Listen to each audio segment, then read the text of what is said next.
everyone, and welcome to Daily Newspaper Analysis, which is brought to you by LawSikho. So, today we will discuss one article which is from the Hindu newspaper.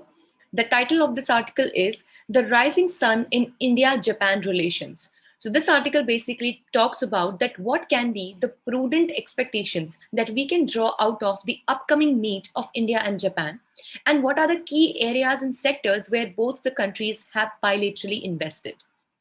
And secondly, we have the News in Flash column. So this analysis is presented by me. My name is Sheba Khan. I have completed my BA LLB Law degree from Law College Dehradun, Uttaranchal University in the year 2019. I was the gold medalist of my batch, and I have been a national debater and public speaker throughout my educational career.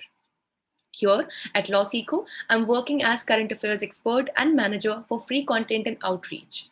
If you wish to connect with me, you can join me on Twitter as well as LinkedIn. Both my handles are available in the description box. With this, let's see what is the multiple choice question from yesterday's discussion. Tianhai space station module recently seen in news belongs to. Your options are North Korea, China, Taiwan, or Vietnam. If you know the answer, you can put it down in the comment section below. This is the descriptive question for the day. How do you think that Japan as a nation can help build India a stronger position in the Indo-Pacific region? You can write down this answer in a maximum word limit of 250 to 300 words. Also, if you wish to download the PDF of these slides, you can join our Telegram group, the link to which is also available in the description box below. Also, if you like this analysis, please like, share, and subscribe to our channels. On this note, let's get started with the discussion of our article today, which talks about the India and Japan relations. So, Japanese Prime Minister Yoshihide Suga's visit to the United States last month is a preview of what India can expect from Japan when the Japanese Prime Minister visits India. Now, as we know that the Prime Minister of Japan, Yoshihide Suga, another thing here we need to know that Yoshihide Suga was only recently appointed as the Prime Minister of Japan. Before Yoshihide Suga, we had Shinzo Abe, who also had played a very, very important role in developing and building stronger the relations between India and Japan. So recently, just in the previous month of April, Yoshihide Suga, the Prime Minister of Japan, had visited the United States, and which actually is good enough to give us a glimpse as to what we as a nation, India, can expect from Japan when in this upcoming meet of India and Japan. So if we talk about this general preview, so we can see the continuation of the balancing security policies against China that began in 2014. Now, if at all we talk about the position of China, keeping in mind both India as well as Japan, so both the countries, India and Japan, have an equitable will to balance the security policy against China, specifically in the Indo-Pacific region. So Mr. Yoshihide Suga has expressed concern over China's unilateral actions in the East and South China Seas, in the Xinjiang province, and in the Hong Kong. Now, in our previous discussions as well, we have many times discussed that how China shares boundaries with a lot of countries and with almost all the countries, and even in the waters as well, which are the international waters, China has a claim. And that is why China many a times tries to put up its unilateral actions. Now, what do we mean by unilateral actions?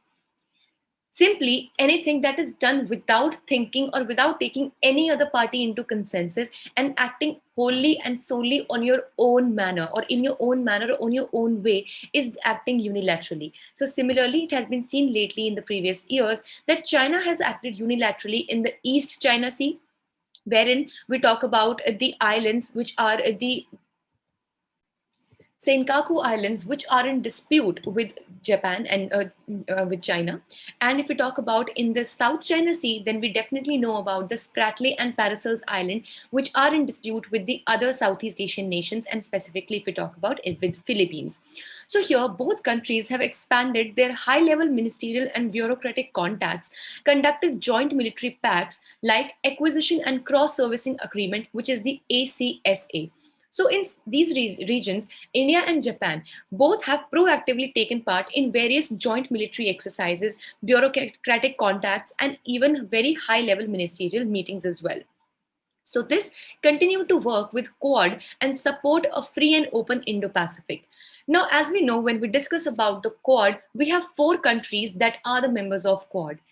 For that matter, we have India, Japan, Australia, and US. And many a times, China thinks that Quad is somewhat like a Pacific, Indo-Pacific NATO, wherein China believes that all these 4 nations have come together to put down the growth of China.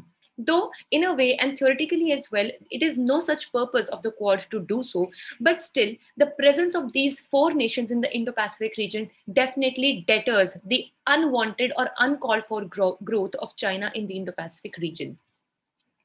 So, if we talk in specific about the technology partnership, both the countries, India and China, will look to expand cooperation in sectors such as cybersecurity and emerging technologies. So during Shinzo Abe, both countries have put together a digital research and innovation partnership, which is artificial intelligence to 5G and Internet of Things. So basically, as we know, that Japan as a nation also is very much advanced in technology, and that is why both the countries have enough to give and take in this relation. Next, if we talk particularly about the economic ties and infrastructure development, Japan has invested around $34 billion in the last 2 decades, but only the 12th largest trading partner of India. Now, even after such huge investment that Japan has done in India, it still remains to be the only 12th largest trading partner of India, as the trading volume is 1/5 of the value of India-China bilateral trade. And yet, as we know that even if we do not have a free trade agreement between India and China, still China stands out in the import and export, and specifically China heavily imports a lot of services and goods to the country India.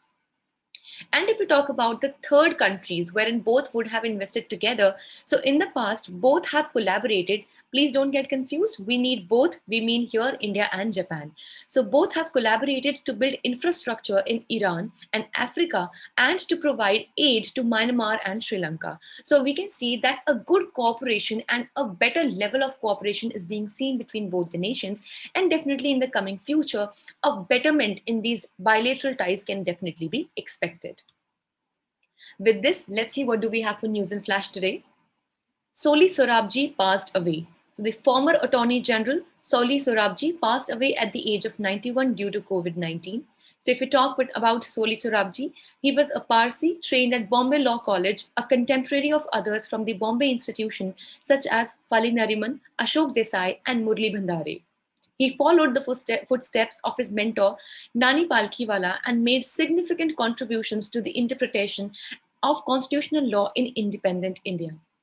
He was a champion of free speech and civil liberties, and assisted Palkhiwala in landmark Golaknath and Keshav Nand Bharti cases.